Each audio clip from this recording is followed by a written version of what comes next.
Welcome once again.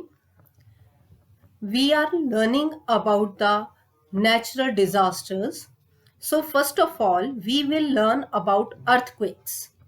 Earthquakes जिसको हम हिंदी में भूचाल या भूकंप कहते हैं. What is that earthquake? Earthquake is the sudden shaking and vibration on the crust of the earth.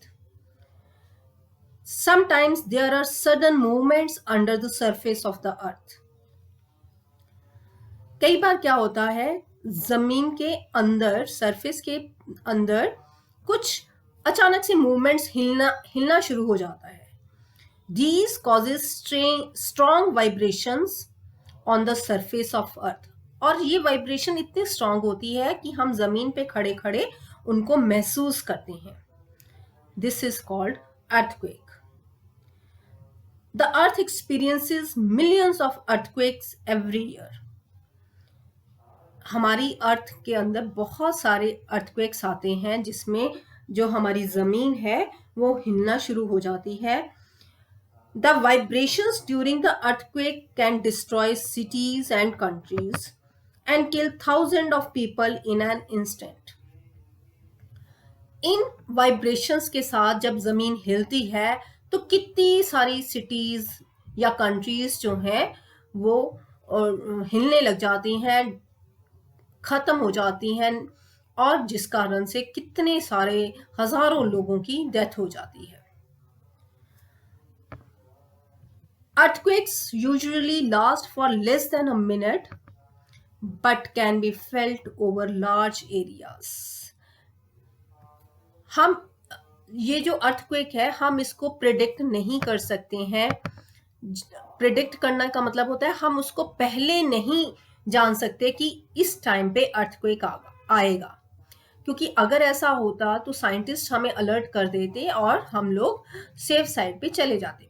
But it is not possible right now to predict an earthquake. चाहे earthquake एक से कम मिनट के लिए रहता है, लेकिन इसका जो इम्पैक्ट होता है ये काफी देर तक हम महसूस कर सकते हैं. अर्थक्वेक जहां से शुरू होता है, the place of origin of an earthquake is called focus. Focus या हम इसको सोर्स कहते हैं, जहां से अर्थक्वेक स्टार्ट होता है. ये जमीन के अंदर होता है. The point directly above the focus on the surface of the earth is called epicentre. Epicentre एक ऐसा प्लेस है जो सोर्स के बिल्कुल ऊपर होता है, जहां से अर्थक्वेक जो होता है वो महसूस किया जा सकता है, और यहाँ से अर्थक्वेक जो है ट्रेवल करता है और दूर दूर तक फैल जाता है. और इसी एपिसेंटर पे अर्थक्वेक का जो इफेक्ट होता है वो सबसे ज्यादा महसूस किया जाता है. Here I want to give you example of earthquake in भुज. भुज जो है गुजरात में एक प्लेस है, एक डिस्ट्रिक्ट है, जहां पर 26 जनवरी 2001 को बहुत बड़ा अर्थक्वेक आया था, जिसमें नियर अबाउट 20,000 लोगों को अपनी जान से हाथ धोना पड़ा, मींस उनकी डेथ हो गई, और 15 लाख से ज्यादा लोग जो थे वो इंजर्ड हो गए. अभी रिसेंटली 2005 में अक्टूबर 2005 में उड़ी में भी एक ऐसा ही अर्थक्वेक आया था, जिसमें सारी बिल्डिंग्स डैमेज हो गई और कई लोगों को अपनी जान से हाथ धोना पड़ा. अब क्वेश्चन है, अर्थक्वेक को हम कैसे मेजर करते हैं? जैसे लेंथ को आप मीटर सेंटीमीटर में देखते हो, तो अर्थक्वेक को मेजर करने के लिए हम रिक्टर स्केल को यूज करते हैं. रिक्टर स्केल, इसको रिक्टर नहीं कहना, रिक्टर स्केल से हम मेजर करते हैं. ये एक सिस्मोग्राफ नाम का एक इंस्ट्रूमेंट होता है. सिस्मोग्राफ ये एक डिवाइस होती है जो कि अर्थक्वेक की इंटेंसिटी मतलब पावर को मेजर करती है कि अर्थक्वेक कितना आया, उसकी इंटेंसिटी, उसकी पावर कितनी थी. तो इसको हम सिस्मोग्राफ से मेजर करते हैं। Here I am showing you the picture. This seismograph, this is the picture of seismograph. आप देखो यहाँ पे फ्रेम है, बेस है, ग्राउंड मूवमेंट है। इसको ग्राउंड पे रखा जाता है और ये रोटेट करता रहता है। इसके साथ एक पेन लगा होता है जिससे पेन से मार्क्स लगते जाते हैं और जब वाइब्रेशंस ज़्यादा हो जाती हैं तब इसकी पेन के जो मार्क्स होते हैं वो जल्दी जल्दी लगने शुरू हो जाते हैं और उसको हम चेक करते हैं कि ये जो अर्थक्वेक आया था ये कितना पावरफुल था। It is measured in Richter scale. Next we are to do about tsunamis. Tsunamis जो हैं, these are the huge waves created by underwater earthquake deep near the ocean floor. Ocean होता है very big water bodies.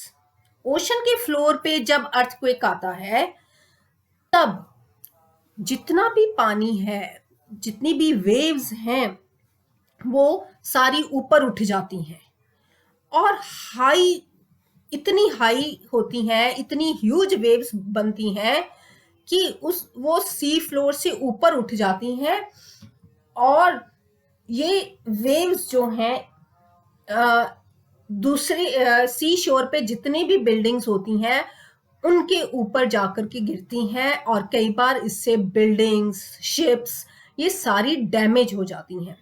ये waves बहुत big और powerful होती हैं और इससे कई बार इतना ज़्यादा नुकसान हो जाता है।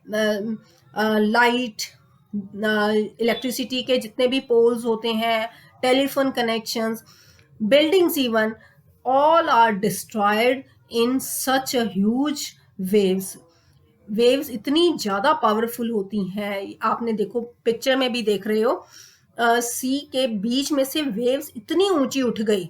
बिल्डिंग्स आपको देखो, इतनी बड़ी बड़ी बिल्डिंग्स भी उसमें छोटी लग रही हैं। वेव्स इतनी हाई हो जाती हैं कि ये अपने आप सी शोर के पास जितने भी बिल्डिंग्स हैं उनको डिस्ट्रॉय कर देती है और ये 100 फीट तक उठ सकती हैं, 100 फीट ऊंची तक हो जा सकती हैं और इनकी स्पीड भी बहुत होती है, 100 माइल्स पर आवर, इससे भी कई बार ज़्यादा इसकी स्पीड होती है और इसको भी हम अनइमेजिनेबल डैमेज होता है, इसको भी हम प्रेडिक्ट नहीं कर सकते हैं।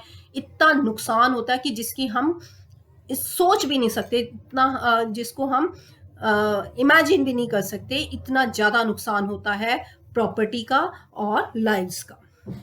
लेकिन सुनामी जो है वो सी शोर के पास ही आती है। सी शोर मतलब समुद्र के किनारे, कोस्टल एरिया के पास ही होती है क्योंकि सी होता ही वहीं पे है ना। We can't feel it in Punjab क्योंकि पंजाब के पास कोई भी सीन नहीं है। तो जितने भी कोस्टल एरियाज हैं वहाँ पे सुनामी का डर हो सकता है because of the huge waves of sea. Walls, doors, window, floor सारा कुछ हिलने लग जाता है।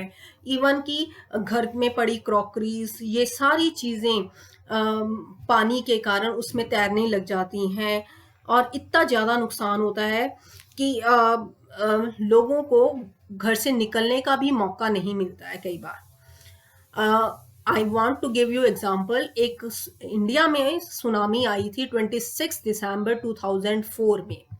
चेन्नई के पास चेन्नई में रहने वाले लोगों को भी बहुत ज़्यादा नुकसान हुआ था और नियर बाय जितने भी कोस्टल एरिया के लोग थे they lost their lives and there was a huge loss of property also. Japan आपको पता है that is an island and here tsunamis are very frequent. 11 March 2011 को एक सुनामी आई थी जिसमें बहुत सारे लोगों की डेथ हो गई थी और बहुत सारे लोग होमलेस हो गए थे। उनके घर जो थे सुनामी के साथ बह गए थे। सो By now, we have learned about earthquakes and tsunami.